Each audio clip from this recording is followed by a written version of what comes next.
Let's talk Spencer Rattler in South Carolina, since that's where we're headed this Saturday. What do you see as Spencer Rattler's real issues at South Carolina? How do you see that getting better? Do you think he can do anything against Tennessee? Well, to the latter point, I mean, he's had a couple of games where he lit it up and played well, so that's always possible. But the biggest issue that he's had is South Carolina, same one he had at Oklahoma. It's why they really were ready to move on from him. He has no pocket awareness. Um, he doesn't have great vision. His eyes, drop down when pressure's around him, so he misses a lot of open guys. He just doesn't really process things very well from a quarterback position. So and they haven't done the best job with him either. With a guy like that, you know, Marcus Satterfield's under a lot of criticism and pressure there because they don't do things. They're things you can do tempo wise and half field reads that could make it a little bit easier. And I think when they've done some of that, they've been a little bit better. But he's just very, very limited from the ability to see the field. So the instincts and awareness is which hurts him. He's got physical gifts to throw the football. I mean, you could see that on tape when he was coming out of Arizona on the West Coast. You'd see he's a really, really productive guy. But that's the biggest issue with Spencer, and I don't know that it's getting a whole lot better. It's why he was benched there for a freshman quarterback at Oklahoma at the time, who's now obviously Caleb Williams is at USC. Chris, I want to talk more about South Carolina. Great transition there by Amanda to get us to that point. And I look at Spencer Rattler, and we talked to somebody who covers their team, and essentially his advice to Spencer Rattler was to go rogue and just run around and make plays. I don't think that's the most sound advice, Chris.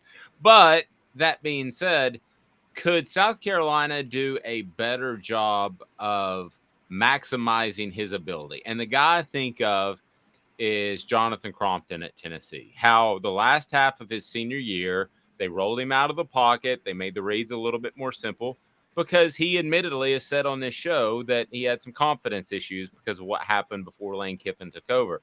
I think Spencer's probably from the neck up somewhere in that space too. Could they make it easier on him to improve his confidence? Yeah, absolutely. As I mentioned, I think that he struggled, but I've mentioned this before. I don't think South Carolina is particularly well coached. I don't think that staff is what I would call top shelf. I know there's a lot of hype about Shane and his last name, and he does all the interviews and he gets a lot of the media excited. Just from a football standpoint, pretty average. That staff's pretty average. Yeah, I think there's some things you can do to make it better, simplified, easier for him to allow him to play fast is what we call it, to where you can speed up the process where you don't give them. You see it all the time. You see them, really well coached teams do a good job maximizing it. I mean, look, let's just take what Brian Kelly and those guys did with Jaden Daniels. That's a guy that didn't have any confidence. He was very frustrated. It took them a little while because they didn't know him. I mean, he just came in this offseason.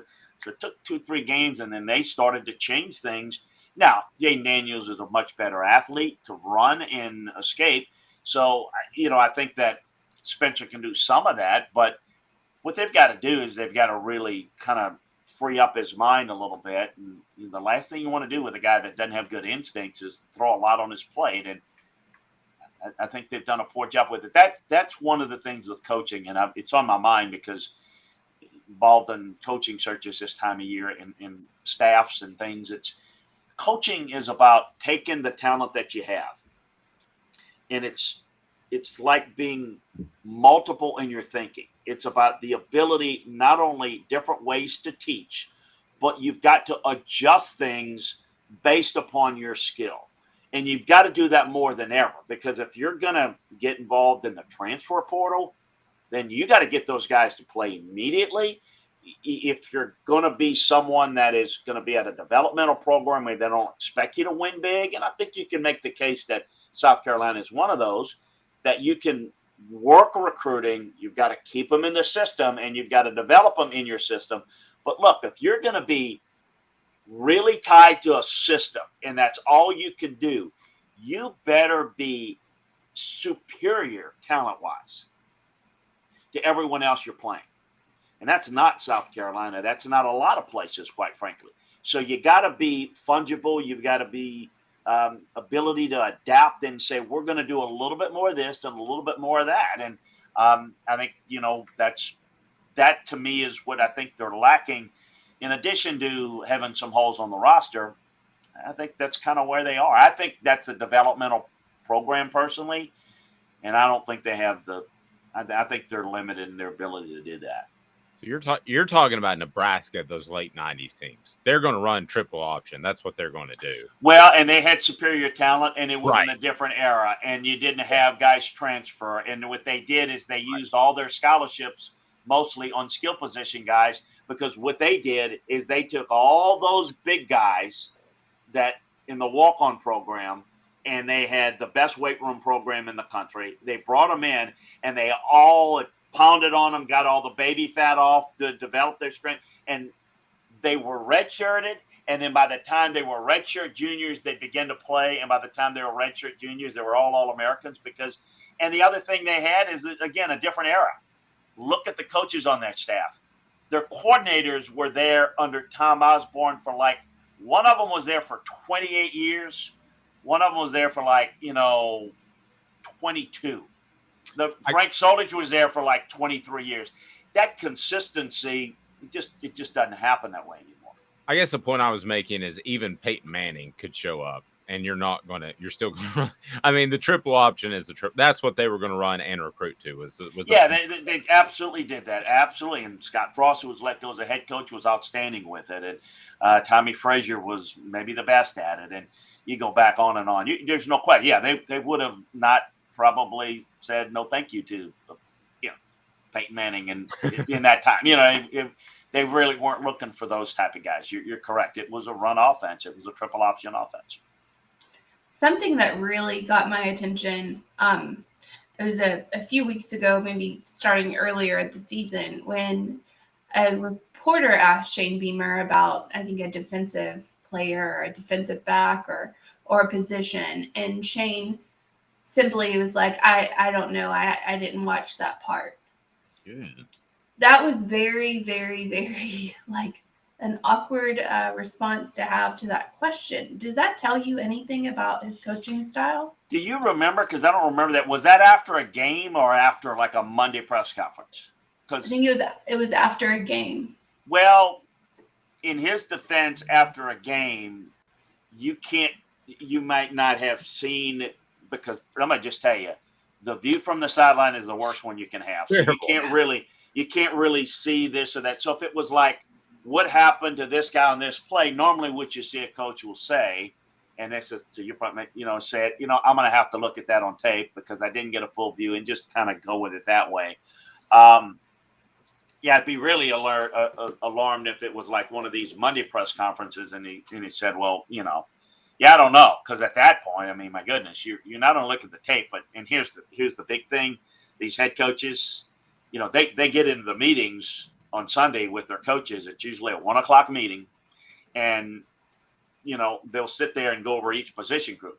So he's going to know how each guy played because the position coach is going to tell him. So if you didn't have the answer at a Monday or Tuesday press conference, and even if you didn't want to talk about it, you just say, hey, I got to look at the tape a little more. Or if it's a Monday or Tuesday press conference, you just simply say, look, you just say something generic that if you don't want to call out a player. But to say I don't know, during the course of the game, I'm gonna give him a pass if it was right after the game. I tell you this, the worst one I've ever seen, and again, this just goes to show you, is Steve Spurrier when he was at South Carolina. I don't know if you guys remember it. It's got to be somewhere on YouTube. Pull it up. So it's at, and they gave up a couple of big plays.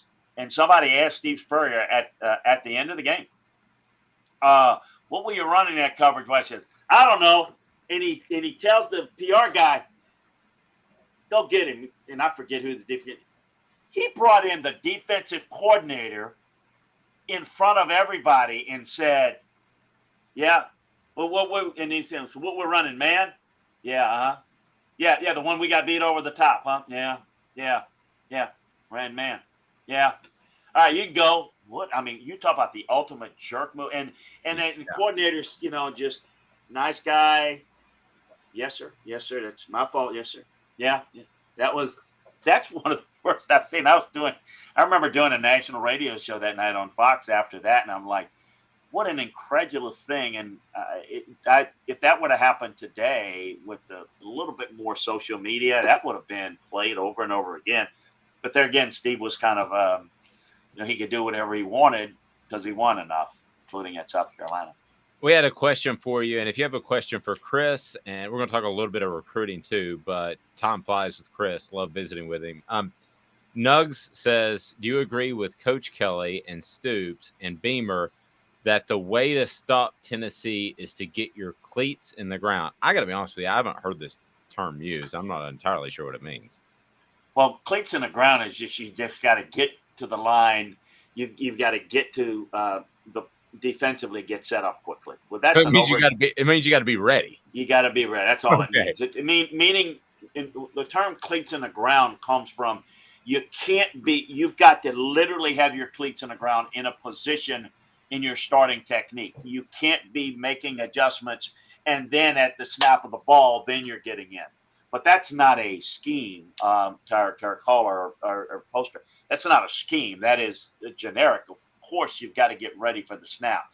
The key to defend Tennessee, you've got to be able to defend their run with minimal numbers so that you can have maximum guys in coverage. So you've got to play split safeties so the safeties can help out the corners deep on the deep routes, which means that you've got to defend the run with numbers so that you can at least have a couple of linebackers over the middle in drop zones, but you've got to be able to defend the run with a really good defensive line so that they can't run the football. If you've got to put extra numbers in the box, that's Tennessee's offense. Tennessee's offense is they'll read numbers. If they've got a safety cheating towards the line of scrimmage, they're going to throw it. All those big throws where they get to, those receivers deep, that's because there's not enough guys in coverage. Because if they stay back, they just hand it off and run it. That's all their offense is. So if you're good enough and talented enough, like Georgia, to be able to defend that without putting numbers, you can win. Alabama had to put Marco Helms in the box. Every time they put him in the box, what'd they do? Over the top. You stay deep, they ran the football. So that's the real key to it. But getting the cleats in the ground is not a scheme. It's just a position to get ready, and then it's what you do after the snap, of course. But you got to be ready to execute it. Not enough people can execute it. The good defensive teams, though, with good defensive talent that can defend the run. That's the biggest misnomer is, well, you got to stop their passing game. No, you got to stop Tennessee's run game. Because if you can stop the run game without putting extra numbers, that gives you a chance to stop the passing game. If you can't do that, they're going to run the football, and they're going to force you to play numbers in the box. Then they beat you in the pass. That's the key. Gotcha. Okay. It's crazy. As long as I've been around football, I've not heard that term. It's a new buzzword, Dave. So it's not something. It's just, and it's just you better get ready to go. And you know what it coincides with, Dave and Amanda? It's the fast tempo offense. Because it's like, we use a term, you get your cleats on the ground. All that means is get ready at the snap. Well, against fast tempo offenses, what you need to do? What do you need? You don't have the amount of time to make checks, get lined up, make adjustments. You just got to go in there and play. And that's what we use the term cleats in the ground, which is, again, kind of the goofy buzzword that, we never really use that. That's kind of a new invoked thing now that people throw on. Who's really great about that is, I love it because some of the media, somebody did it yesterday, and I don't know what he said, but I was on another show, and somebody threw one of these buzzwords, a media guy, Dave, you'd love this, but in a press conference, to Nick Saban, and he said, I've been around 40 years. I never heard, it's just, I'm going to try to be smart and get the coach with, what do you think? It might have been like blue, I don't know. And it was just a blue collar player. And it was like, just like reminded me of Bobby Knight when they said, "You get your game face on," and Bobby Knight was the ultimate jerk. He did that. Game face, So it was anyway.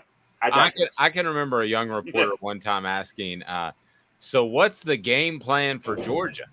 And he was basically asking. He was a student, and he was a student at the newspaper. He was just asking something inane for Philip Fulmer to say, "Play tough, play hard," that sort of nonsense. But it just struck Philip as wrong, and he said, "Why would I sit here and tell you the game plan against somebody we're about to?" It was uncomfortable for everyone. And I always felt bad for the young ones that they're trying and they may make an honest mistake. You explain it. The ones that get me are the know-it-alls. Like, I'm the smart Alex or the smart those are the guys that you don't mind getting put in their place because they really think they got all the answers. So, and coaches know that, and their media director, sports information director knows that. So that's why they get that. Plus, we're kind of an ornery bunch as coaches. So.